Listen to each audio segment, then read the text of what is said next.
श्री शिवाय नमस्तुभ्यं मित्रों। जय महाकाल, हर हर महादेव। तो मित्रों, कैसे हैं आप सब? आशा करते हैं आप सब लोग बहुत अच्छे होंगे। मित्रों, हम सबको पता है कि 6 जून को थी निर्जला एकादशी का व्रत। आप सभी लोगों ने लमसम कर लिया होगा। अब 7 जून की बात करते हैं, जिस दिन इस निर्जला एकादशी का पारण करने का दिन है। तो उस दिन आखिर हम कौन से उपाय करें? किचन में खड़े होकर हमें मात्र 7 बार पानी पी लेना है, जिससे चाहे जितना बड़ा रोग हो हमारे घर से समाप्त हो जाएगा। तो मेरे साथ वीडियो में लास्ट तक बने रहिएगा और जानेंगे अपने इन रोग मुक्ति के उपायों को। हम यहाँ पर रोग मुक्ति के 2 उपायों की बात करने वाले हैं। सबसे पहले उपाय की बात कर लेते हैं कि आखिर हम रोग मुक्ति के लिए पहला उपाय क्या करने वाले हैं। आप सभी लोगों को स्क्रीन पे आरओ दिख रहा होगा। आरओ मैंने इसलिए फ़ोटो लगाई क्योंकि ज़्यादातर घरों में आरओ का पानी ही यूज़ किया जाता है। आपके घर में अगर कुछ और बर्तन में आप लोग पात्र में रख के बर्तन यूज़ करते हैं तो आप वहाँ से कुल मिला के आपको जहाँ पर रसोई घर में पानी पीने का स्थान आपको वहाँ पर जाना है। उस पात्र से आपको किसी स्टील के कटोरी में, ग्लास में, किसी में आपको कुंदकेश्वर महादेव जी का नाम लेकर के उतना जल निकालना है जितना जल आप एक बार में पी सके। एक बार मतलब एक बार में बिना सांस लिए नहीं पीना है, बल्कि उसको थोड़ा थोड़ा करके 7 बार में पीना है। ठीक है, तो 1 गिलास भी पर्याप्त है इस उपाय के लिए। कुंदकेश्वर महादेव जी का नाम लेके आपको पानी निकाल लेना है। पानी निकालने के बाद में आपको वहीं रसोई घर में ही खड़े होकर के उस जल को पीना है। पीने का एक नियम है, इस जल को जैसा कि मैंने आपको बताया, आपको थोड़ा थोड़ा करके 7 बार पीना। पूरे जल को, मान लीजिए 1 गिलास है, उसको पहले 1 बार पिएंगे, तब आपको कुंदकेश्वर महादेव जी का नाम नहीं लेना है, बल्कि आपको तुम्रका महादेव जी, या तो तुम्रका महादेव जी का नाम ले लीजिए या तुम्रकेश्वर महादेव जी का नाम लेके पहला घूंट पिएंगे, फिर तुम्रकेश्वर महादेव जी का नाम लेंगे, फिर दूसरा घूंट पिएंगे। इसी क्रम में आपको 7 बार उस पानी को, उस ग्लास के पानी को पीना है तुम्रकेश्वर महादेव जी के नाम से। क्योंकि पारण कर रहे हैं आप लोग, पारण नहीं भी किया है, जिसने व्रत नहीं भी रखा है वह भी इस उपाय को कर सकता है। उसका चाहे जितना बड़ा रोग बीमारी हो वह धीरे धीरे समाप्त हो जाएगी, क्योंकि यह निर्जला एकादशी का बहुत ही अचूक उपाय है। ठीक है, तो इस तरीके से आपको जल पीने से आपकी वह बीमारी आपके शरीर से धीरे धीरे समाप्त हो जाएगी। तो रोग मुक्ति का पहला उपाय तो आप लोग समझ गए। अब चले वीडियो में रोग मुक्ति के हम दूसरे उपाय की बात कर लेते हैं।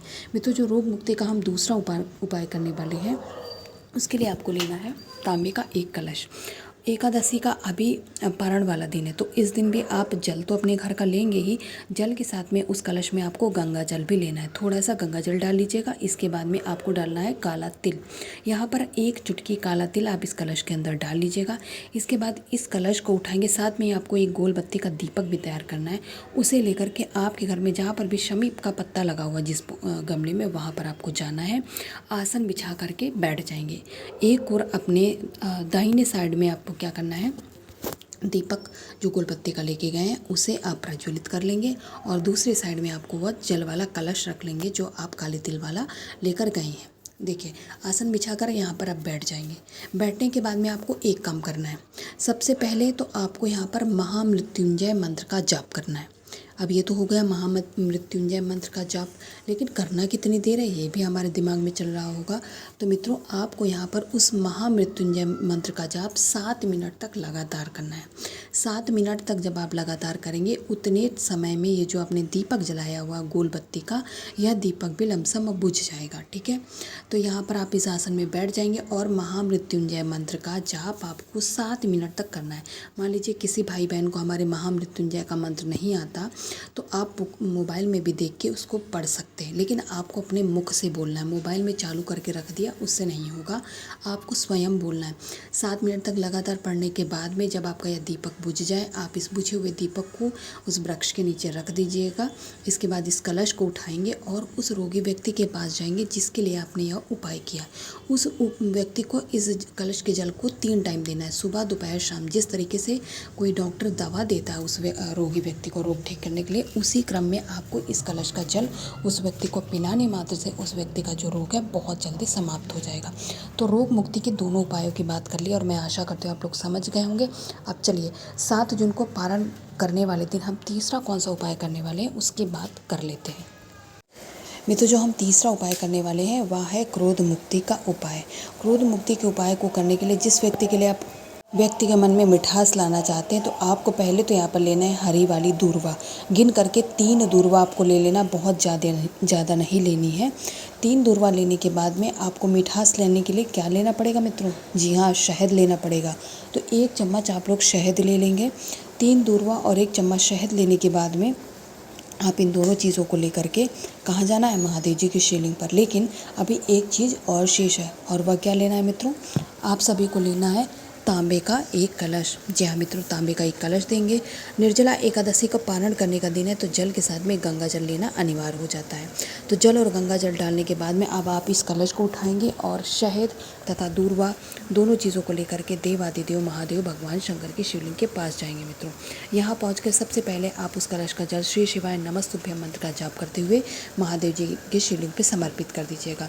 जल चढ़ाने के बाद में अब आपके पास बचती है हरी वाली दूर्वा और शहद। अब हम उस हरी वाली दूर्वा को उठाएंगे और शहद जो आप लेके गए हैं, तो उस हरी दूर्वा को आपको शहद में डिप करके माता अशोक सुंदरी के स्थान पे तीनों दूर्वा को समर्पित करना है। जब आप तीनों दूर्वाओं को माता अशोक सुंदरी के स्थान पे समर्पित करेंगे तब आपको महादेव जी का एक नाम लेना है, क्योंकि आप उस क्रोध करने वाले व्यक्ति के मन में मिठास लाना चाहते तो यहाँ पर आपको उसके हठी स्वभाव को दूर करने के लिए हाटकेश्वर महादेव जी का स्मरण करके तीनों दूर्वा को माता अशोक सुंदरी को समर्पित कर देंगे मित्रों। और यहाँ पर हाथ जोड़ करके माता अशोक सुंदरी से उस व्यक्ति के मन में मिठास लाने के लिए, जिससे वो अपनी क्रोधी प्रवृत्ति को छोड़ दे, ऐसी कामना करते हुए मित्रों यहाँ पर महादेव जी से निवेदन करेंगे। निवेदन करने के बाद में उनका आशीर्वाद लेके आप लोग अपने घर पे चले जाएंगे। तो यहाँ पर 7 जून पारण निर्जला एकादशी के दिन करने वाले तीनों उपायों को मैंने समझाने का प्रयास किया और मैं आशा करती हूँ आप लोग समझ गए होंगे। तो आप सभी लोग करिएगा ज़रूर, आप लोगों की मनोकामनाएं भी पूर्ण होंगी और भारी से भारी रोग भी बहुत जल्दी समाप्त हो जाएगा। श्री शिवाय नमस्तुभ्यम। देख लो।